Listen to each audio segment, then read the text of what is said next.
Assalamualaikum warahmatullahi wabarakatuh. Waalaikumsalam warahmatullahi wabarakatuh. Bismillah, alhamdulillah, wassalatu wassalamu ala rasulillah, la nabiyya ba'dah ma ba'd. Bapak, Ibu, asatid, asatidat, serta muridin, muridat, santri, ponpes Al-Ikhlas Pedurungan Lor Semarang yang sangat saya cintai dan sangat saya banggakan. Kita semua adalah santri. Tidak perlu diragukan lagi, kita memang santri. Bahkan tidak sekedar santri, tapi juga nyantri di pondok pesantren. Dalam peringatan resolusi jihad, ini sebenarnya mengingatkan kembali bahwa perjuangan para santri itu masih diharapkan oleh negara. Kalau kita tidak bisa membantu untuk kemajuan negara, minimal jangan merusak atau merongrong kewibawaan negara. Karena sebagai santri ada 3 prinsip yang harus dimiliki. Yang pertama, santri itu mesti ridho. Ridho atau orang Jawa bilang lilo. Lilo lamun kelangan, bukan barangnya hilang. Artinya santri harus siap seandainya harus kehilangan tenaga, kehilangan harta, bahkan kehilangan nyawa untuk membela kehormatan agamanya, dan dalam hal ini untuk membela kehormatan negaranya. Maka ketika negara Indonesia dalam keadaan genting, dalam keadaan sangat membutuhkan uluran tangan dan uluran jiwa raga para santri, maka beliau Hadratus Syekh Hasyim Asy'ari dengan seluruh pengurus Nahdlatul Ulama mensepakati untuk mengeluarkan resolusi jihad, sehingga para santri di lingkup satu tempat sholat qashar kurang lebih sekitar 82 kilo, maka punya kewajiban untuk berangkat maju perang menghadapi Belanda yang waktu itu bareng dengan sekutu. Ini menjadi pelajaran bagi kita para santri. Kapanpun kita dipanggil untuk membela agama kita, membela negara kita, maka kita harus berani membuktikan ubul waton minal iman. Jadi cinta kita terhadap tanah air itu bagian dari wujud kita atas iman kita kepada Allah. Kita iman kepada Allah dan berterima kasih karena kita dikasih negara, dikasih bangsa yang sangat luar biasa. Bandingkan dengan negara-negara lain, di negara Timur Tengah panasnya bukan main. Di negara kita ini bagaikan surga. Kalau di Timur Tengah dipameri dengan jannatin tajri min tahtihal anhar, itu sudah luar biasa. Kenapa? Dipameri bahwa surga itu adalah bagaikan perkebunan yang di bawahnya sungai-sungai mengalir.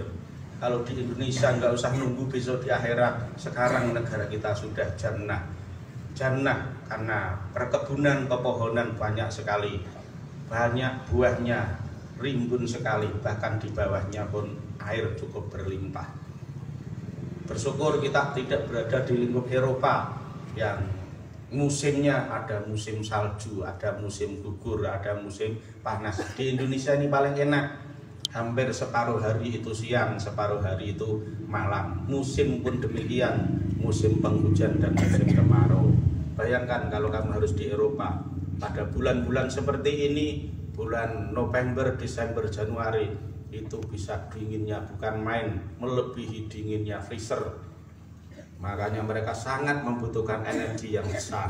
Tapi kita nggak butuh, karena negara kita ini yang paling enak. Adem yora kademen banget, panas yora kepanasan banget. Matahari yang kita nikmati pun untuk sehari, itu separuh hari itu kita menikmati matahari. Bandingkan dengan negara lain yang kadang itu pagi dengan malamnya panjang, pagi siangnya. Yang bercerita pernah sampai di Jerman, di sana itu maghribnya saja kurang lebih jam 10 malam, subuhnya ya sama seperti kita jam 4, jam setengah 5, tapi hurufnya terbenamnya matahari sampai sekitar jam 10 malam baru terbenam. Berarti kalau seandainya kita puasa di sana tentu lebih panjang, lebih lama. Atau betapa beratnya kalau kita hidup di Antartika yang kebagian matahari hanya kurang lebih 3-4 jam. Jadi subuh belum seberapa sudah zuhur, sebentar lagi sudah asar, belum juga 1 jam sudah maghrib, karena dari pagi sampai terbitnya matahari hanya kurang lebih 3 jam sampai 4 jam. Enak untuk puasa, tapi untuk sholat tentunya sangat berat, untuk bekerja juga sangat repot. Karena itu berterima kasihlah kita ada di Indonesia. Yang kedua, santri tidak hanya rela. Yang kedua, kita harus lego hatini.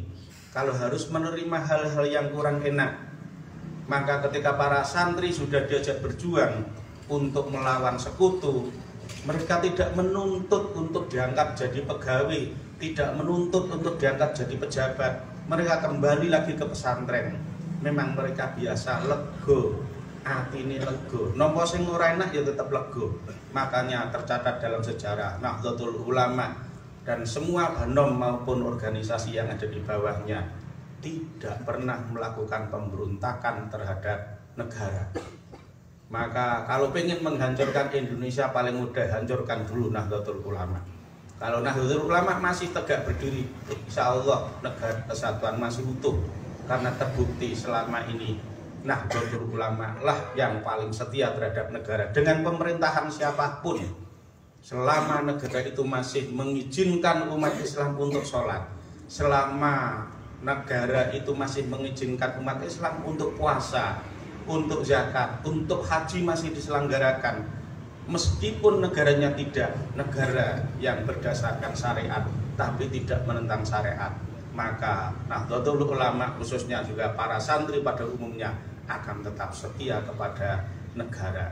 Karena itu kita sebagai santri ambil semangat kita. Selama negara membutuhkan, kita harus siap mengorbankan jiwa raga. Kalau tidak, maka kita ada di pesantren mengorbankan waktu, mengorbankan tenaga untuk meningkatkan kompetensi kualitas kita, agar sewaktu-waktu kita di masyarakat bermanfaat untuk masyarakat yang banyak. Jangan lupa, kenapa santri kita ajak untuk upacara bendera, menghormati bendera merah putih.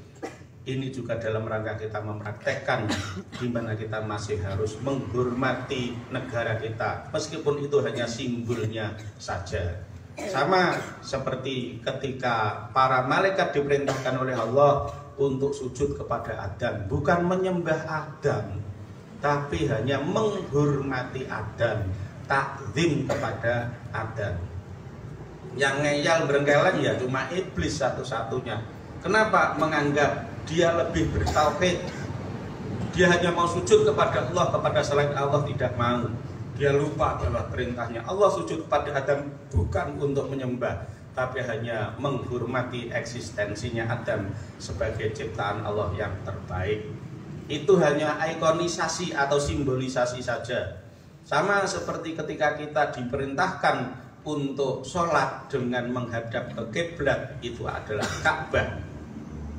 Kita tidak sedang menyembah Ka'bah, karena yang kita sembah adalah Allah. Kiblat hanya sebagai ikon saja, tempat untuk mempersatukan seluruh rakyat di dunia ini yang mengaku beragama Islam agar sholatnya itu menghadap pada satu tempat, yaitu Ka'bah. Tapi bukan berarti kita menyembah Ka'bah. Karena itu di ayat lain pun ketika kita tidak menemukan kiblat atau kita bingung mencari kiblat, kita dikasih rusuh untuk menghadap kemanapun. Sehingga Allah menyatakan ainama tuwallu fathamma wajhullah. Kemanapun kamu menghadap, di sana tetap menghadap kepada Allah. Itu hanya ikon saja, simbol saja. Sama ketika kita ini menghormati bendera merah putih, bukan kita dalam rangka menyembahnya, tapi sebagai simbol bahwa kita menghormati negara kita. Merah putih itu memang hanya gombal mugio, tapi ketika sudah diwujudkan dalam satu bentuk bendera, itu simbol negara. Kalau hanya kain putih, itu gombal. Kain merah itu gombal. Tapi ketika ini sudah disatukan dalam berbentuk persegi panjang, merah dan putih disatukan, itu menjadi simbol negara. Maka jangan pernah melecehkan bendera merah putih, meskipun mungkin sudah lecek, meskipun mungkin sudah usang. Sebagai apa? Wujud rasa cinta kita kepada tanah air kita. Karena hubbul waton minal iman, cinta tanah air kita sepakati sebagai simbol bahwa kita sebagai seorang mukmin, karena memang kita yakin Allah lah yang memilihkan tempat ini sebagai tempat tinggal kita. Qulu qali hadza. Assalamualaikum warahmatullahi wabarakatuh.